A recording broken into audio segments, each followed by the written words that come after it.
Where my girls at? Where my girls at? Independent, free spirit. Ooh, it's some serious.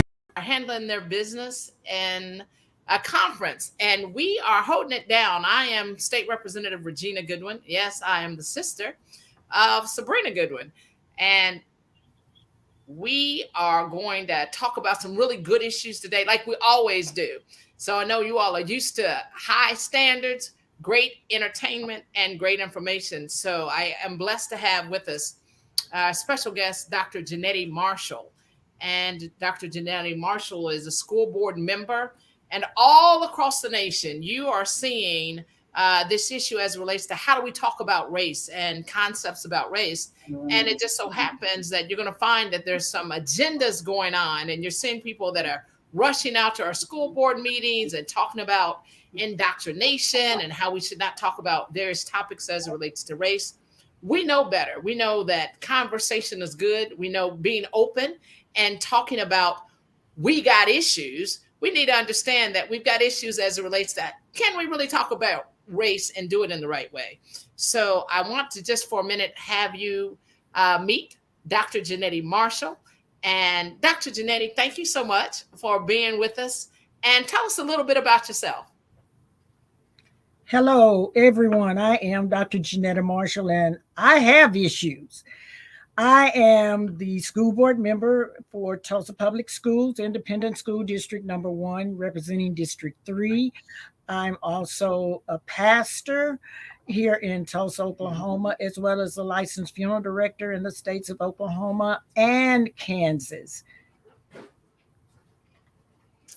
All right. And I tell you what, let me hear you again. I think might be having a few issues there. Can you say that again, Jennettie, just a little bit? I think there was a little delay. Okay, well, hopefully we got that taken care of. I'm Dr. Jennettie Marshall. I am the school board member for District 3 for Independent School District Number 1, Tulsa, Oklahoma. I am also... I right now, I'm not able to hear you, Jennettie. I think we're going to get that straightened out.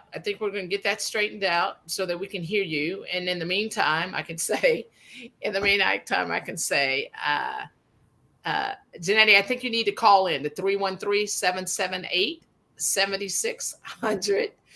And as they are working on that, I just want you all to know that as we were saying that we're going to be talking about education, we're going to be talking about what kind of education you had. We want to talk about some of the courses that you took when you were in high school, when you were in elementary, and some of the interests that you had early on. Did that end up being the areas in which you have your vocation, right? Because oftentimes early on, the interests that you have when you're 7 years old or 8 years old, they end up, those skills that you had then, that ends up oftentimes that becomes who you are.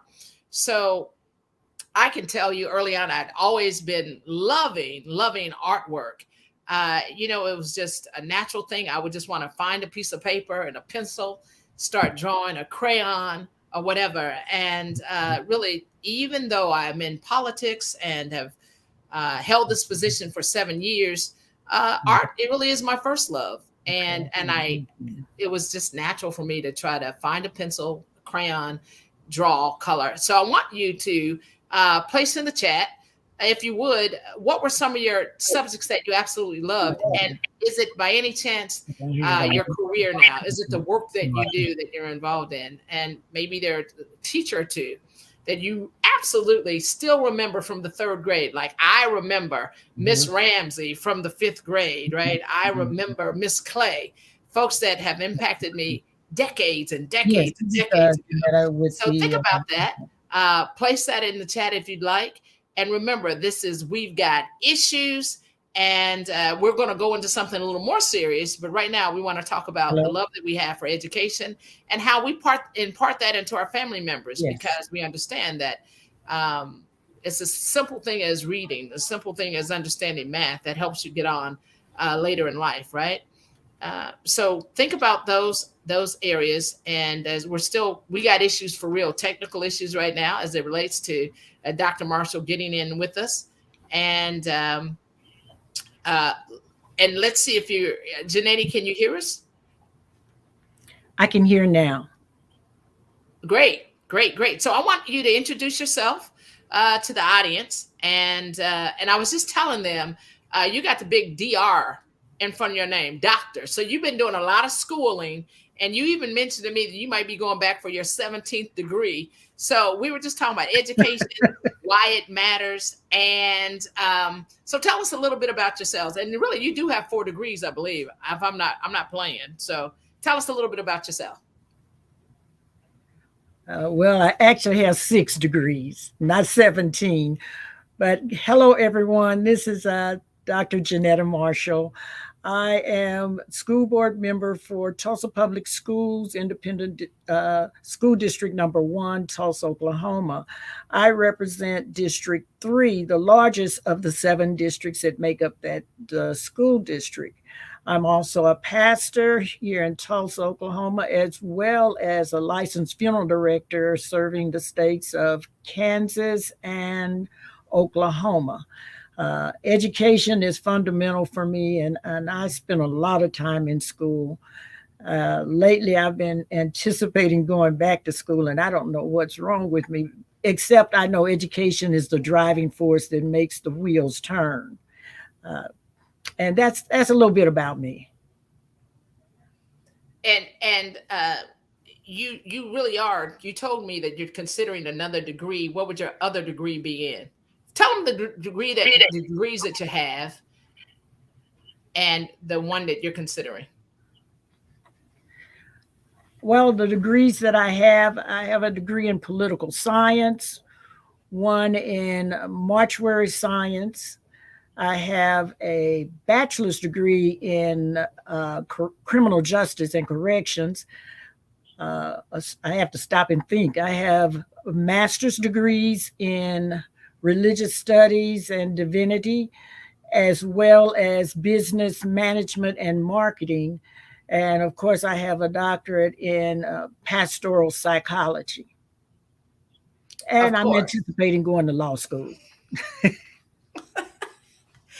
And y'all, I tell Jennettie, I'm for real. Jennettie, okay, sometimes you can just be too smart. And how many degrees does a person need, right?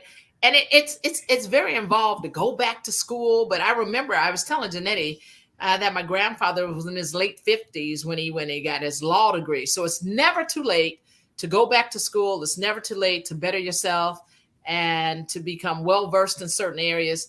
And so I applaud Jennettie for having all these degrees. And I just sometimes have to sit next to her so I can feel a little smarter, because I'm not going to take the time to go get all those degrees, but I'm going to applaud her and cheer her on as she does that. Today, Jennettie, I was telling them that if you can think back to when you were in school, right?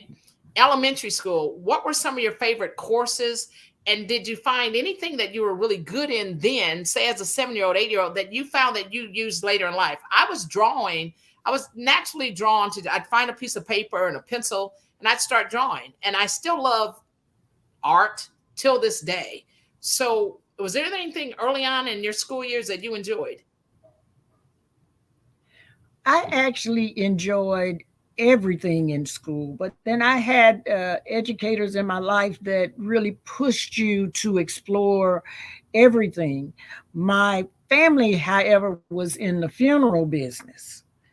My mother finished college with a degree in business, and so I came from a background of business, and it boggles my mind. When I was actually in the 11th grade, I had a high school counselor who came to me and said, I need you to come to my office. And what she told me was, you're going to go into either business or law.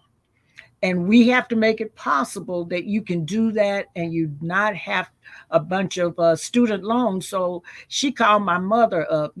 In those days, they didn't hesitate to call and make a plan even without you. She called my mother up and said, look, we're going to put her in Tulsa Tech so she can learn a craft, some type of source that she can make money while she's in school, that she will not have to endure student loans. And that's exactly what happened. I went to Tulsa Tech, and I got a certificate in office and graphics and graphic communications.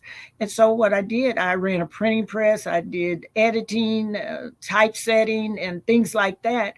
And when I was going to school for those degrees, I just kept working on the side, doing many jobs, and came out owing no one. Fantastic, fantastic. And I tell you that now you are an elected school board member in Tulsa, Oklahoma, District 3. And our show today is going to be dealing with the whole issue of race being erased from our schools in many ways. Depending if folks don't want to talk about it, then we can't learn about it. And that is detrimental to all children, but particularly Black children and children from marginalized communities, brown children, Native American children. And what's happening across the nation is this whole idea that if we have diversity and inclusion courses, materials, we're finding people that are objecting to that. They're saying that they're offended, that they're made to feel shame because we're talking about race. And we're just being very real about the fact that our history is not perfect. We have some very tragic history. But in addition to that, if we don't learn our history and we don't move forward and tell even our children today who we are as Americans, then we really can't move forward. If we cannot water down the history as it relates to enslaved persons, we can't water down the history as it relates to when there was a time when it was illegal for Black folks to vote. We cannot erase that history. However, there is a movement across the nation that says we should not have diversity and inclusion. So can you speak a little bit to that education is important, but also understanding all of the children that exist in that classroom, how we educate our children matters, because there is something called miseducation. So can you speak to that just a little bit in terms of why you've already told us why education is important. You have demonstrated it because you really have a love for learning in all areas, as you explained. Speak a little bit, if you would, just about why it's important that we really have diversity and inclusion in the classroom, and that we be able to talk about issues on race. Well, I'm one of those fortunate people that I grew up in the Black Wall Street or Greenwood area. And so my ancestors, those individuals that I grew up sitting at their feet, they taught us how important education was. If we don't understand our past and we don't deal with it, then we have issues with trying to adjust and actually have access to our present and our future. So it's very important that we include all discussions from our past into our present if we want to have a productive future. So I believe that as individuals, we need to teach one another or encourage one another that we shouldn't be so sensitive. We need to back up. Okay. Thank you. Listen, you all, we're going to take a break. We are filling in for the Force of Friendship. The ladies are at a conference. We will be coming back to you in just a few. Stay with us. We've got some great information that we need to know. Got to pay some bills.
coming back, coming back, coming back. Hello. In case you all are wondering, you see two and you're used to seeing four. Listen, listen, listen. We are filling in for the four fabulous ladies that you are accustomed to, but you got two dynamos right now. So don't think you're getting cheated today. Listen, they are in a conference, and we are really just glad to be able to fill in for the force of friendship and really, really good information today. Want you to know that we've got Dr. Jennettie Marshall. She has about 5,000 million jillion degrees, and we're talking about education today. She also happens to be a school board member dealing with some really critical issues all across the nation. As we were saying to you all, you're going to find that your school boards have been very, very engaged lately, and you need to wonder why. There's an issue as it relates to diversity and inclusion training that our teachers are getting. And of course, what they learn in those professional development courses, they are then to impart those into our students. And we're having issues. We got issues with folks that do not want to learn about diversity and inclusion. And right here in Tulsa, Oklahoma, we had a teacher that complained about having to have diversity and inclusion training. She filed that complaint with the State Department of Ed, and Oklahoma is the first state to file a lawsuit for all those folks that would not want us to learn history accurately, that want to somehow rewrite our history, if you will. And we really can't have that. We cannot erase our history out of our schools. And we certainly cannot treat some children differently in the classroom. We can't do that. We need to see ourselves in the history. Certainly our young Black men and women, Hispanic men and women need to see themselves as our white kids do. And that only makes sense. So it just so happens we have the first lawsuit in the entire nation as it relates to how is education as it relates to race going to be taught. On yesterday, Dr. Marshall, who is a school board member, attended a state meeting in Oklahoma City. I was there as the state representative. And what happened is we had a teacher that complained that she was forced to learn a certain history. And she said that she was made to feel shame. We have a horrible law in Oklahoma, as the same law is just copy and pasted in many other states. So we're not the only state dealing with this. Look at what your school board is doing. And if you're at all familiar with this, let us know in the chat if you've even heard about it. They falsely refer to this as critical race theory. It's false. Critical race theory has never been taught in Oklahoma. Critical race theory is that thinking and that concept that when you are in college and say you're working on your law degree, which Jennettie is considering doing, when you're working on your law degree, you talk about the intersectionality between race and law and how laws are applied differently to different folks. That's what critical race theory is. So it never existed in Oklahoma. Yet you have folks that are so clever that it's a manufactured crisis here, and they have folks thinking that exists. It could never exist kindergarten through 12th grade because it's for higher academia, right? However, only in Oklahoma would there be a law that was created called 1775, which basically says that if anything is taught in a classroom and someone is made to feel uncomfortable, then that shouldn't be. And you cannot teach that someone should feel guilt about a particular subject matter. First of all, nobody is teaching that. Nobody is teaching you that you should feel guilty because you're learning about a certain history. And certainly no one is teaching that by virtue of your race or sex, that you are inherently racist or sexist or oppressive. But that is what the law says all across the nation in many states. Check it out, see what your school boards are doing. And because it was the controversy in Oklahoma, they downgraded the Tulsa public school system's accreditation status just yesterday. And they did this based on absolutely zero evidence. So when you know we are in dangerous times, when you can, the accreditation status of your public school system can be downgraded and no evidence is offered, And that is what happened on yesterday. And it's asinine, it's dangerous, and it lets us know where we are in America. Call us, 313-778-7600 if you know about this in your community, and if you have any comments as it relates to that. Call us up, let us know your thoughts. Dr. Marshall, you were in on the meeting on yesterday. Tell us, what did you see? Who did you see sitting around the table? And who did you find to be the most vocal person in that state school board meeting? Well, first of all, I want to say that what I saw in that meeting, it took my mind back to our history of 1921. 1921 race massacre was based on a lie being told about a man who supposedly assaulted a white woman, a black man who supposedly assaulted a white woman. Nevertheless, it was a lie that caused destruction. On yesterday in that meeting, what we saw an attorney and appointed board members appointed by the governor and the elected official, the state school superintendent, who furthered a lie that has been told, and it can't be anything but a lie when you can't produce evidence to back up any allegations. And it is going to destroy a school system, because every city is made up of an education component. And when people are trying to draw folk into that community, into that city, one of the things that they look to when they have children, or if they're planning children, what is that school system about? Are they competent? Can they prepare my child to succeed? And if you research that, and many do, if you research the school district, Tulsa Public Schools now, you'll see, oh, they're accredited, but they've had a warning. They're not doing their job. And so people will populate the areas outside of Tulsa Public Schools. In that meeting, I saw the only Black member that would open her mouth and ask the hard questions. Where's the evidence? I saw other members sitting at that table to say, we don't need evidence. Evidence is not necessary, but yet 20, 30 minutes later, when they were investigating or talking about an investigation of another school, the very member that harped on, I don't need to see evidence, said, oh, we need this school. This school is doing well despite what you're saying about it. And I don't want to do anything to this school. And I want to know, what's the difference? How did they weigh that out? Because the bottom line, again, it goes back to history.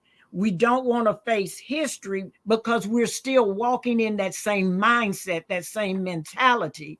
And the ones that are suffering are Black and brown children, who are the marginally, they're marginal students is what the system calls them. So I didn't see a fairness about what happened. There was certainly disparity in the conversation.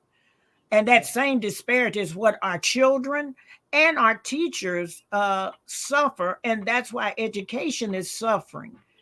And we as a nation, we can't continue to talk about what our future is going to be, what our plans are, who's going to take our legacy, because we're not educating our legacy because of discussions like this. We want to run from our history because we don't want to accept that it is history. And that's what you build on to change mindsets, change the way you're doing things. Otherwise, history repeats itself and it's no longer history. It becomes the way we do it. That's our MO, our modus operandi. And Dr. Marshall, I was seeing when I sat in on that meeting on yesterday, I was thinking about the children that are being impacted. We've got a teacher that made a complaint. Now imagine this teacher in Tulsa, Oklahoma has a history of being very controversial.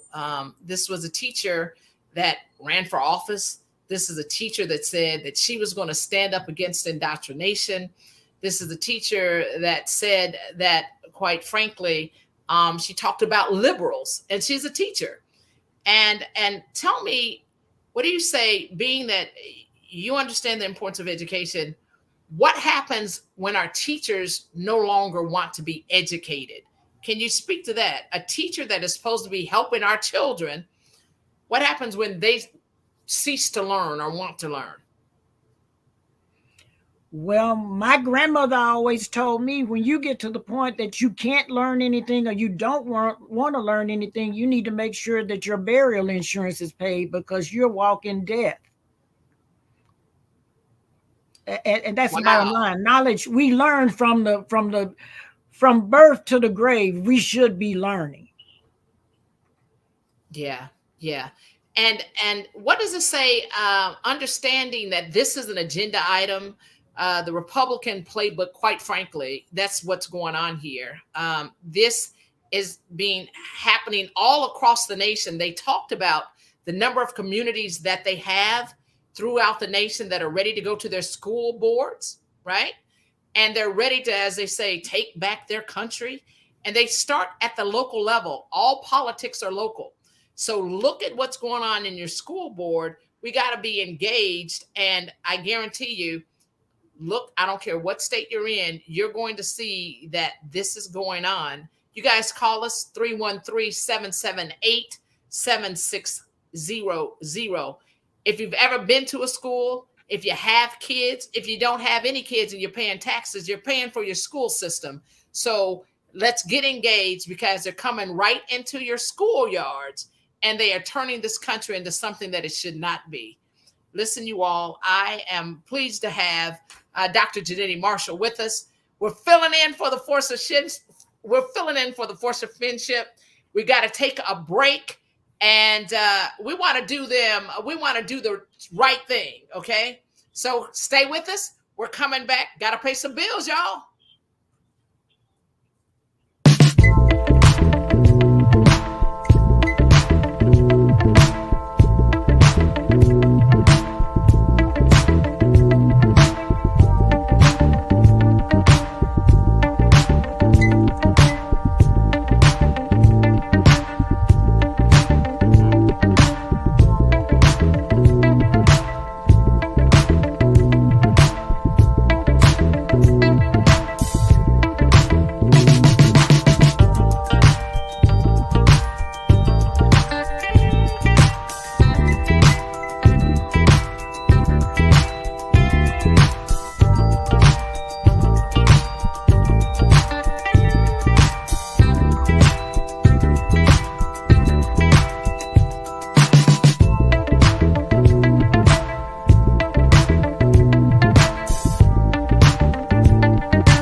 coming back, coming back, coming back.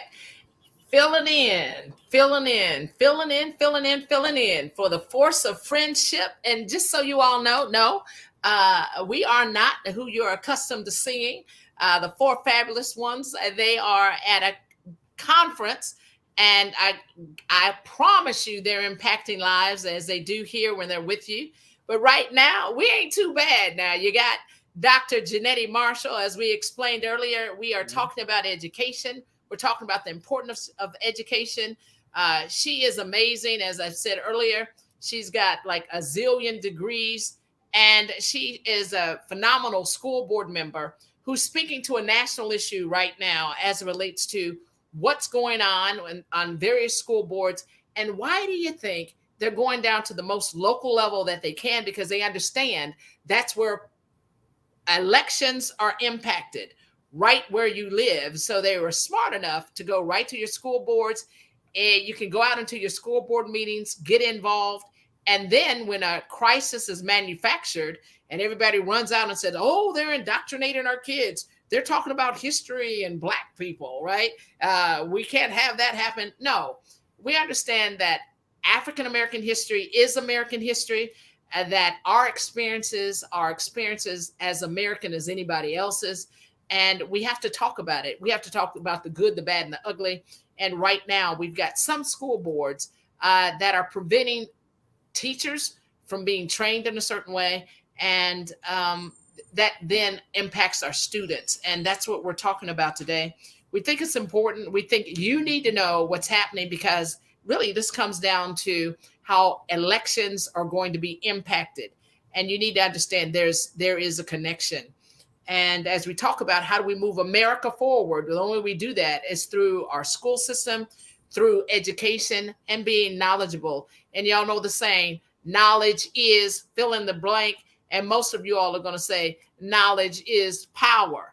And we understand that. And when we prevent folks from knowing who they are, that tampers, that impedes, and that should not in any way be where we are as a society. So, Dr. Marshall, could you share with us? And we want you to call in 313-778-7600. And I looked at some of the chat.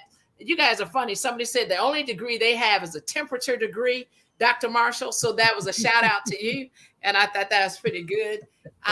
Dr. Marshall, would you tell us, as you sat in on yesterday, and we know this is going to reverberate throughout the nation, can you tell us what your thoughts are in terms of what we're going to have to be doing in the classroom when we're not getting the education in the classroom? What do you think mothers, fathers, aunties, and uncles need to be doing as it relates to educating children about history? What would you suggest?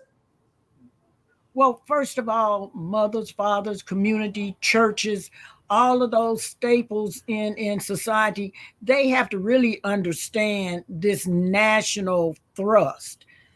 I retired from the Oklahoma Department of Corrections, 24 years ago. And one of the things that came out of my being there is the fact that I began to see more of our younger, particularly African-American children, enter into the halls of adult criminal justice systems. And then when we look at education, people don't understand. In Tulsa Public Schools, we handle, our budget is over $700 million. And then we just passed, the city passed a bond for over $4 million. Schools handle a lot of money. Years ago in criminal justice, that was a place where philanthropists put and placed and hid their money in private prisons. A hot commodity, and then people started looking at it. So the money was pulled out of private prisons and brought into our education system. And that's why you see so many philanthropic dollars and philanthropic individuals starting private schools. And that is the national thrust, to do away with public education and to develop private or charter education. Charters aren't new, But I can tell you there's a new vein of charters that has popped up over the last 10 years, and it's all connected to philanthropic dollars. And until our communities understand that, they get so excited. Oh, my child is going to private school. My child is going, no, your child is going to charter school. And please believe me, if you would go to your state website, your state Department of Education, and you looked at the scores, you'll find out that children in charter schools as well as public schools, they are not meeting the grade. They are not achieving. We have a lot of children, a large majority of children that are reading, and their understanding is at a third grade level or below. And some of those children are being allowed to walk across the stage as young people, as young adults, and they can't be productive in society. And therefore, you have the school to prison pipeline. So, what we need people to understand is to watch the money, and by all means monitor what that the proficiency rates that these students have, and understand. And you need to ask questions. You need to go to board meetings. You need to be there. I don't care if they're talking about buying $500,000 worth of Cottonelle or Charmin. You stake your claim on whether you believe Charmin is the best or Cottonelle, but we have to have the community begin to give an input into our children's education, because when you take away the race component and you think you've taken it away, you really, it's just been put on the back burner, because it's our children that are not being educated, and they're being set up for the prison, school to prison pipeline. And that's because our parents are not as engaged. And the other part of it is understand your rights, because I know schools in Oklahoma, they have a new thing they're doing. If a parent goes to talk about their children's education and the lack thereof, they're immediately banished from the school for 6 months. How can you banish a tax-paying parent when there's also a misdemeanor law in the state of Oklahoma that says if you are not involved and you're not making sure that your child is being educated, you can go to jail? So we got to know what our rights are. Yeah. And Dr. Marshall, we have some of the most backwards laws in Oklahoma. I am a state representative been there 7 years, and each year it gets worse and worse and worse. And you're absolutely right. We're criminalizing parents for just being parents. And you've touched on a number of points. One, we need to know what our rights are, whatever state you live in, right? If you're in Michigan, understand what's going on in the school system. If you're in California, understand what's going on in the school system. Georgia, understand. And the question I was wanting to, if you'd elaborate a little bit, if it's not being taught in schools, and we got to fight to continue to have our history in the schools and to speak on certain issues.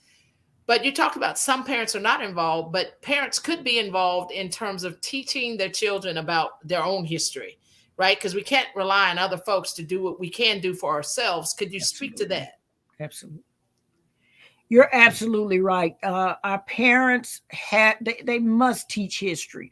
When I was growing up, I grew up in the church, and my church was Mount Zion Baptist Church, the church that everyone around the world sees burning anytime you see a documentary or a news clip on the 1921 race massacre.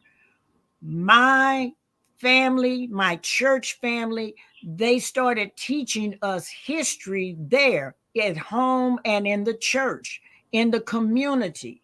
And so once we begin to teach our children history, our children are going to start asking the hard questions when they go to school. And they can demand answers, because our children are the constituents of that school. And so our children are a key component into interjecting information into the history when it comes to their education. Our teachers have to answer it. Oklahoma invested money in the development, the research and development of the 1921 race massacre and Greenwood burning. And right now with this 1775 law, there's a great possibility all the time, talent, and money that was placed into that effort, it may be wasted, because the first time you say something about what happened, there could be someone that will make another unfounded claim. It made me feel bad. It shamed me. And so where do we go from there? And we know that's not even the law. That if somebody feels guilty or feels shame, that is not a violation of law. However, when people are perverting with the law, the bad law is that it's trash law. Let's understand that. I'm looking in Absolutely. the chat, and we had books banned just on yesterday. Bernetta, I see you. We've had books banned just on yesterday in Tulsa. So it is almost as like this is ground zero for all things evil going on as it relates to learning, as it relates to books being banned, as it relates to our history.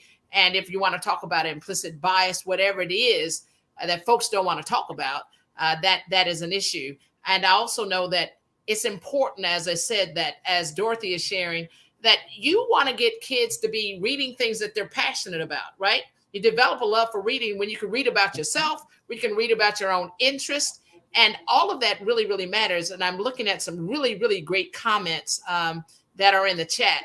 And you all, it's important that we impart that into young folks. And somebody once said, if you don't want a people to know something, place it in a book. If you don't want a people to know something, place it in a book. And we know we're not going to live that narrative. We're going to reject that narrative, and we're going to encourage that we become well-rounded, well-read, and critical thinkers. So that's very important. I tell you what, we're filling in for the ladies, the force of friendship. You all are in force that are writing into the chat. We appreciate your comments. Got to take a break. Lord willing, we're coming back. Y'all can't get rid of us. We're coming back. That's it.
hello, hello, hello. Coming back, coming back, coming back.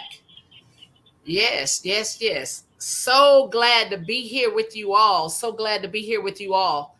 I tell you what, glad to be here today, trying to hold it down for the Force of Friendship. The ladies are at a conference, and we are really talking, I think, really, really important information as relates to your school boards, what's going on in your schools and your local communities.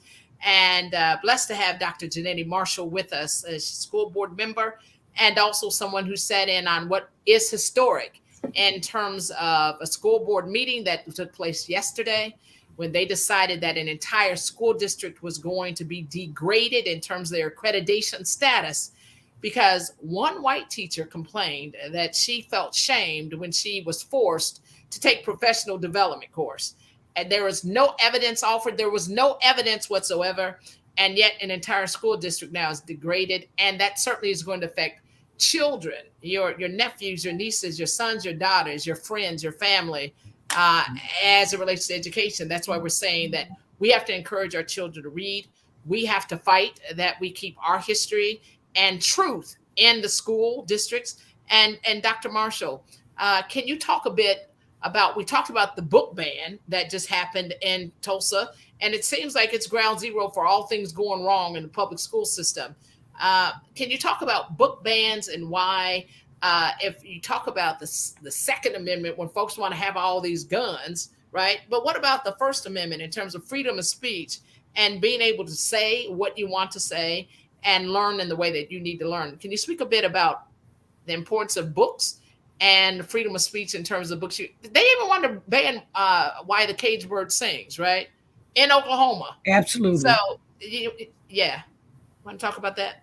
Well, I want to hit on that, but I want to go back to the meeting yesterday just for a second and just recap a statement.